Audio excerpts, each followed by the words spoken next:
ভাই ককাইবিলাক ৰিভাইভেল ডাঙৰ হ'বলৈ আছে 9 তাৰিখ পৰা 12 তাৰিখ জানুৱাৰী মহিনা 2025 মোক সন্তান দি ইয়ত ৰিভাইভেল আছে বোলে চব মানুহে শুনি পাইছে বোলা তেতিয়া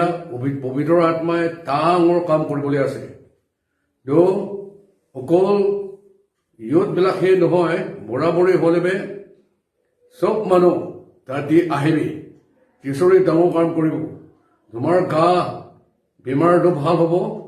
আত্মা বেমাৰ ভাল হ'ব চব ভাল হ'ব খ্ৰীষ্টান আছে কিন্তু মৰিলে হেভেন দি যাব বোলে ক'বলৈ নোৱাৰা কিবা ভয় থাকিব পাৰে কেতিয়া ৰিভাইভেল দি আহে কিনা ঈশ্বৰৰ বাক্যটো শুনি পাব তেতিয়া তুমি বুজিব আৰু এইটো ৰিভাইভেল পাছতে হ'লে কেতিয়া মৰিবি মই হেভেন দি যাব বোলে ক'বলৈ পাৰে বুলি আছে তেওঁ আহিবি চব আহিবলৈ কাৰণে অনুৰোধ কৰি আছে